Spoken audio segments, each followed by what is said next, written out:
Hey y'all! Today I'm going to show you how to color grade your footage to get a stylized look where the yellows and the blues really pop. And if you're new here, then welcome. My name is Adrienne. I make video editing tutorials. If you'd like to see more, I hope you'll subscribe. And now let's get into it.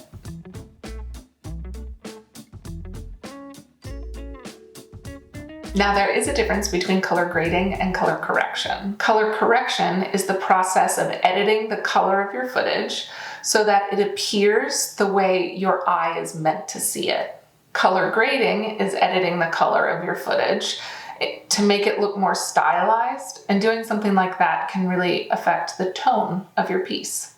Your clip is down here on the timeline. We're gonna go up to the workspaces and open up color.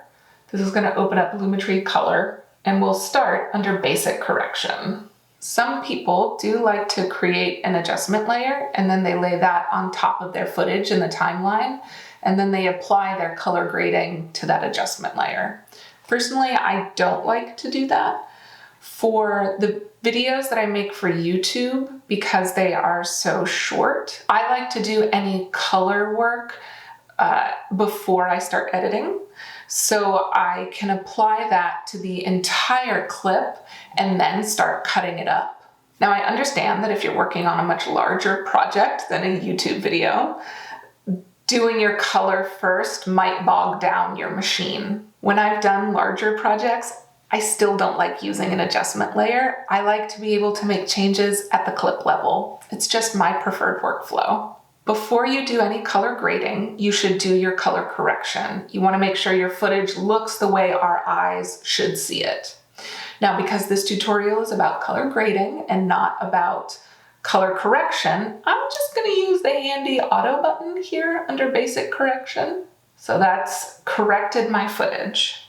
And if you'd like to see a tutorial on color correction and how to read vector scopes, leave a comment below. All right, close Basic Correction and open up curves. The first one we have here is RGB curves.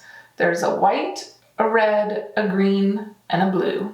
The white circle is also known as your master curve, and it controls the overall brightness of your footage. And then each of these colored circles gives you the opportunity to control the brightness of those individual colors. Whereas the white circle, the master curve, will control the brightness of all of those colors together. Now here you have this long line. Down at the bottom of the line, this represents the shadows in your footage. The middle is the midtones, and up high on the line, those are your highlights in your image. I am going to start by making a very subtle S-curve because that will increase the contrast just a little bit in my footage. Next, we're going to go down to hue versus saturation. This line allows you to select a specific color and make it pop, make it more saturated than other colors. So all of your colors or hues are here on this line, this color spectrum, and then saturation is on the y-axis, up and down. So let's say we want yellow to really pop. Do 2 dots around the yellow, make a point on the yellow, and then if you drag it way up high, it becomes very saturated in the program monitor. But if you watch the image in the program monitor, we drag that point all the way down, the yellow becomes completely desaturated. Another tool that you can use if you're having trouble selecting the exact color is the eyedropper. If you select that, and let's pick this green. You go over here, you can see it applied your 2 dots on either side of the exact green that you selected in the program monitor. Now for this look, I actually want to desaturate the greens just a little bit. So I'm going to take that and I'm going to pull it down just a touch. We will close curves and open up HSL secondary. HSL secondary does a really good job of isolating a very specific color. I am going to use HSL secondary to make all the colors in the footage pop except for this girl's skin tone. In order to do that, I need to select her skin tone and then invert that selection. Let's go over to this first eyedropper and select her skin tone. Come down here to color gray and select that box. Now, if you look in the program monitor, you can see the exact color that I selected. You can also see that I didn't manage to get all of her skin in that first selection. Let's go over here to this eyedropper plus, and we're just going to continue adding to that selection.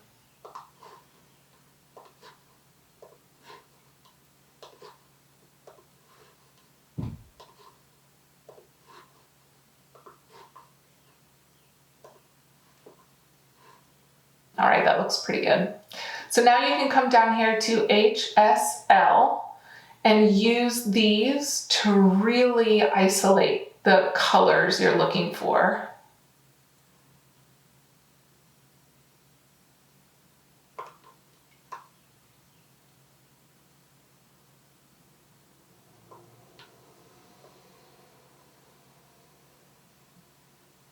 All right, that's as close as I'm gonna get it. Come down here to refine, and let's bring up the denoise and also bring up the blur, just so that you can see in the program monitor the selection that we've made isn't quite as harsh. Come over here to this box next to color gray and select it. Doing that inverts your selection, so now every other color besides her skin tone is selected. I like to come over here and uncheck color gray. Don't worry, your selection is still there. Now you can just see the full image.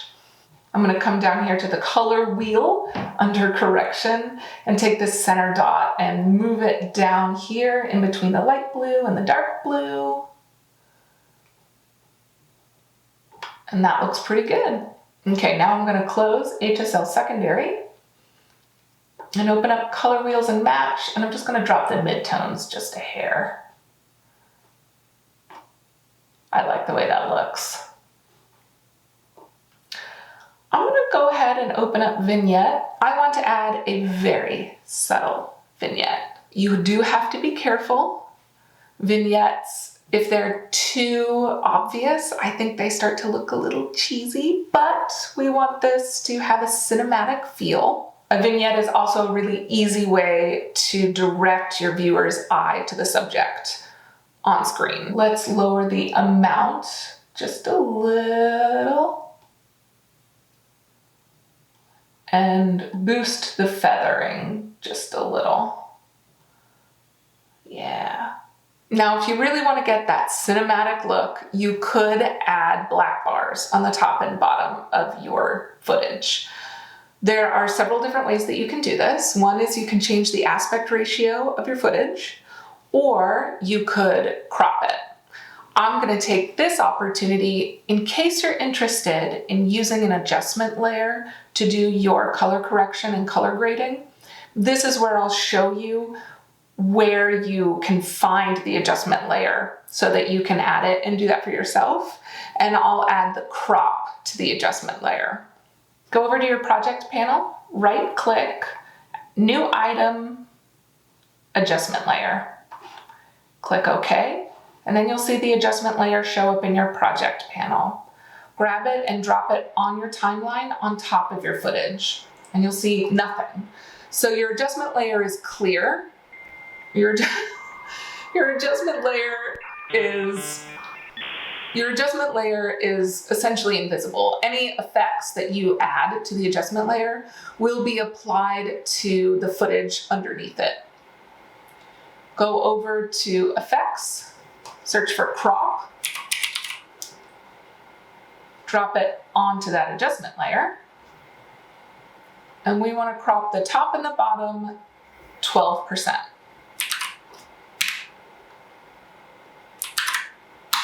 And there you have it. And that's it from me.